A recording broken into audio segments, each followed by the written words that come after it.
teach literatures in English in Delhi University, and this particular poem I wrote when I actually attended a lecture. I went all the way from Delhi University. I was very tired that day, but I heard that he had a lecture somewhere, so I rushed. And I could get the place. It was in an open field, and he was sitting there on the dais. And the irony of ironies was that he was smiling all the time, but the interpreter who was interpreting his text was super serious. And although we couldn't follow Tibetan, not a bit, but still, the way he was communicating, even beyond language he was communicating. But the translator and the interpreter, he was very strained. And though he was speaking in plain English, but still, the communication, he couldn't catch the luster of words, and his words fell flat in a way. So this irony, situational irony of the mother tongue and the translation industry caught my attention. Then it so happened that he raised his hand. He was talking about very serious issues, and suddenly when he raised his hands, the robe slipped off. And there I noticed a therefore. You must have noticed too, in my generation, in your parents' generation also, we had vaccination marks in the shape of three their notes of therefore. So the moment I saw that, I could connect, that I imagined him as a little boy at some point of time, and there was a little boy who was very, he was not at all happy with whatever was going on. He was very thirsty maybe. So he was all the time asking his mother to come out, he was poking, mama, mama, mama, he was saying. And all the time I noticed the mama, putting the gurgling bottle inside his mouth. So I imagined the holy man as a little boy. And I said, poor thing, now, he is there on the dais talking about the Four Noble Truths. And there must have been a point where, like a little boy, he also would have been thirsty, hungry. He also would have noticed all shades of love and hatred in places around him. Plus, how did he go beyond this lust of hatred? Hate. He was talking about love all the time in a very lovingly, very lovingly, in a very loving manner.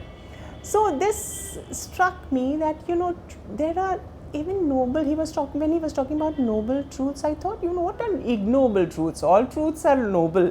And then is there a caste system or hierarchy in truth also? Because Buddha was the first to point out hierarchies, go against slashing down hierarchies in caste and class and all that.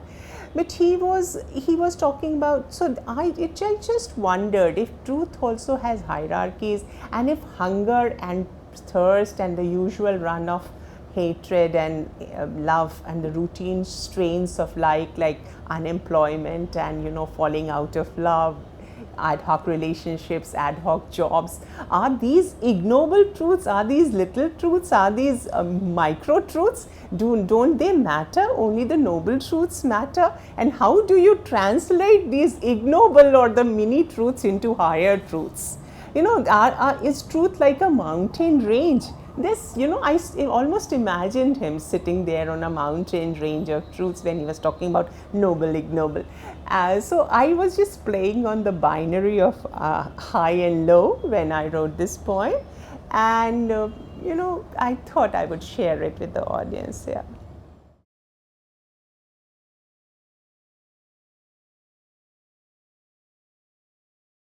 Dalai Lama continued to laugh, but his interpreter had no time for laughter.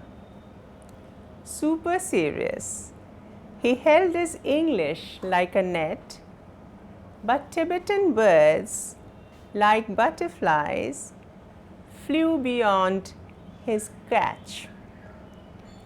From the flower petal lips of Dalai Lama, these words descended and softly perched on the rabbit ears of a rapt audience. Oh yes, at times they perched on the gurgly feeding bottles of the kids in the first row. And then on the golden robes of their moms, worn out on the hems, these wedding dresses, the only clothing left for special occasions, had a wee bit of sparkle still on them, like the trace of light.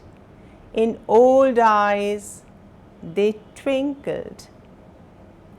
Expounded on Buddha's Four Noble Truths, as Dalai Lama raised his arms, there peeped the marks of baby vaccination through his robes.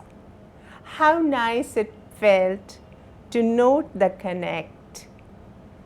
The three little dots of a therefore on his arms made him one of us in a flash. So he too would have been a little boy someday, gurgling his feeding bottle, wiping his running nose. Thanks for being there, holy man. But despite you, how much we know of Tibet, beyond Rinpoche, Rahul Sankrityayan monasteries, coarse sweaters and snow, chow mein, round faces, and Lhasa Apso pups. How do these noble truths connect with them? Such random bits of ignoble truths. Does truth too have hierarchies? A caste system, Brahmin truths at the top and the Shudra two truths at the bottom, noble, ignoble per se, hunger and thirst, heat and cold, routine strains and the ongoing circle of love and hatred. Are these usual truths really lower? O Dalai Lama, tell me please, if truth too is like a mountain range, high and low, if so, I'll prefer living in some teeny-weeny paradigm. From there I'll come on weekends for lessons on your noble sublime.